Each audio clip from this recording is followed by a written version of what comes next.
Welkom terug by die groot ontbyt. Ons gesels môre met Peer Slabbert, die verkoopsdirekteur van Instacom. Ons praat 'n bietjie oor tegnologie in nywerhede en hoe dit industrie transformeer en nogal help met doeltreffendheid en veiligheid ook. Ons praat spesifiek oor die mynbou-industrie vanmôre. Goeiemôre Peer. Môre Peer, môre Jennifer. Lekker.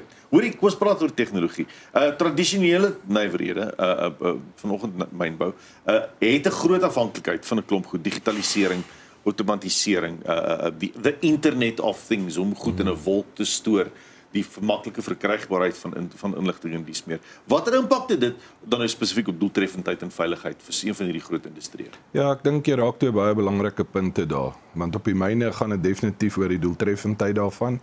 En dit is waar jy jou slim tegnologie gebruik. Slim sensors, slim toestelle.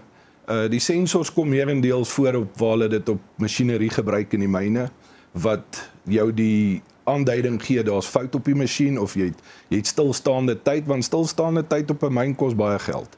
As die produksie nie kan aangaan nie, dan het jy 'n uitdaging, en dan kos dit geld.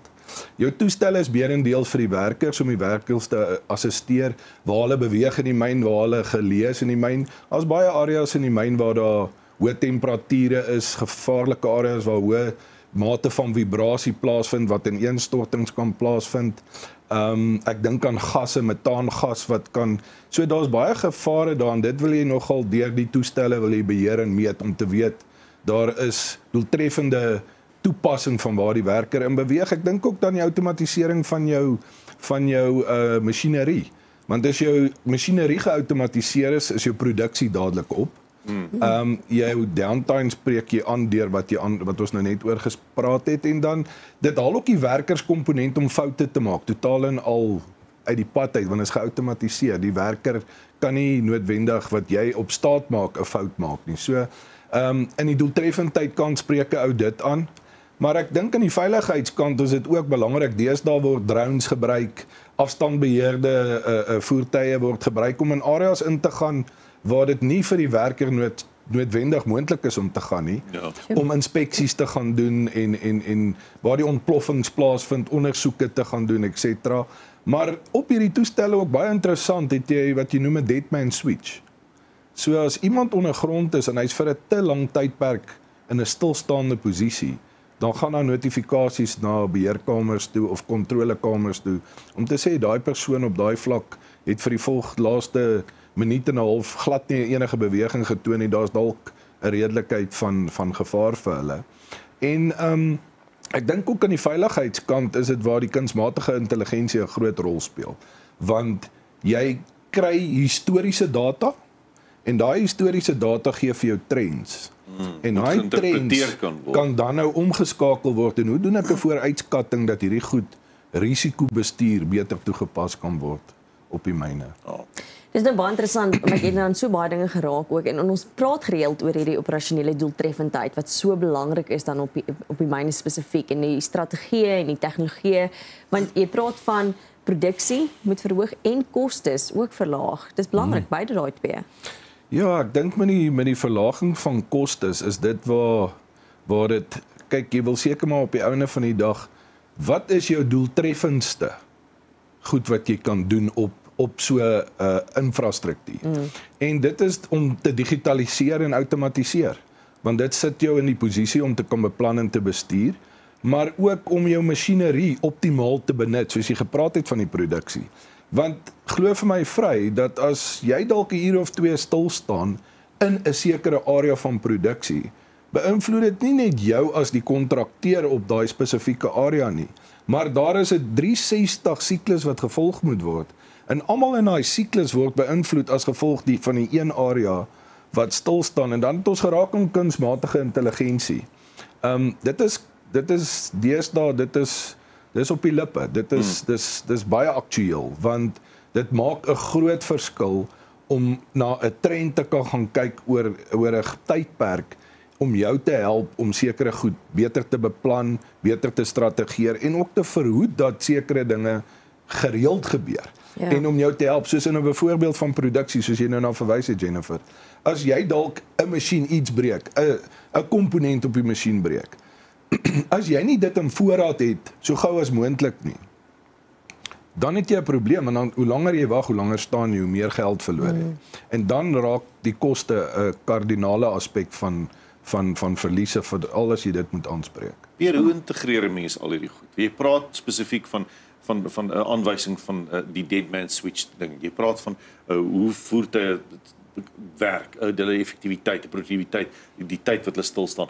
'n Mens het natuurlik elemente wat hierdie kan monitor en kontroleer, maar hoe integreer jy so 'n stelsel? Want op die einde gaan dit begin by waar is die data-analise? Waar is die vinnige, korrekte data-analise van al die en nie al sê altyd dieselfde, sal mense sê, infrastruktuur of dieselfde tipe van maak van toerusting op verskillende vlakke nie, nê? Pierre, jy is 100% reg. Dis lieg jou goed wat jy aan moet dink. As jy beginne analises doen en op die einde van die dag in die omgewing en in die infrastruktuur van die myn, want onthou alles is eintlik maar geïnterkonnekt met mekaar. En alles praat met mekaar. So soos jy reg uitgewys het, die integrasie daarvan is jy moet op 'n plek kom waar jy outomatiseer. En om te outomatiseer is jy moet stelsels, miskien as 'n voorbeeld, huidigelik kom ons praat van myn A. Hardloop op 4 verskillende stelsels. Ja. En dit is nou maar net wat dit is vir daai oomblik, maar jy wil probeer om daai 4 stelsels eintlik 'n sentrale stelsel te maak wat alles integreer. En dit is op die agterkant daarvan is dis bouwerk, dis ontwikkelingswerk, dis kodering wat moet plaasvind, coding wat moet plaasvind. So dit klink in wese as ons hier praat baie vinnig om te sê kom ons sit so ekosisteem by mekaar. Maar dit vat tyd. Ja. Dit vat vergadering na vergadering en inspeksie van wat is die vloei in daai departement, wat se toerusting gebruik hulle in daai departement, wat se werkstake, kontrolelyste.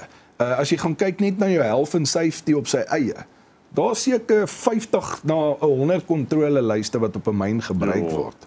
Net vir om die statutêre kant ook aan te spreek. Nie net die dag tot dag take eers nie. So dis 'n baie omvattende proses en dit kan as ek wat in verkope is, so 'n siklus kan maklik jou enigiets tussen 6 maande vat na 'n jaar toe afhangend van hoe jy as spanne met mekaar saamwerk om hierdie ekosisteem te werkstellig en te bou. So daar's soveel goed en ons het nou al baie oor gepraat oor die toestelle, die sensors, want jy die meganiese kant en dan het jy die mense kant en al die goed moet ook met mekaar gekommunikeer word en met mekaar verbind word. Pierre, jy het nou baie daarvan genoem, maar as ons kyk na Instacom, hoe spreek hulle al hierdie behoeftes van die mynboubedryf aan? Kyk, ek het heel in die begin gepraat, ons praat oor doeltreffendheid. Ons hele missie en visie, met wie ook al ons doen, en ons praat vanoggend oor die mynwese. Jy wil daai myn eerstens so effektief, produktief en doeltreffend maak as wat jy kan. En met ons toestelle wat ons gebruik, ons slim toestelle, is dit presies wat dit doen. Want ons spreek prosesse aan, hoe die prosesse moet vloei, maar hoe binne in die proses is daar 'n werker. Hoe daai werker sy dag tot dag take gaan uitoefen en daar gebruik ons kontrolelyste. As jy na die health and safety kant gaan, jou veiligheidskant, het ons insident lyste in kontroles.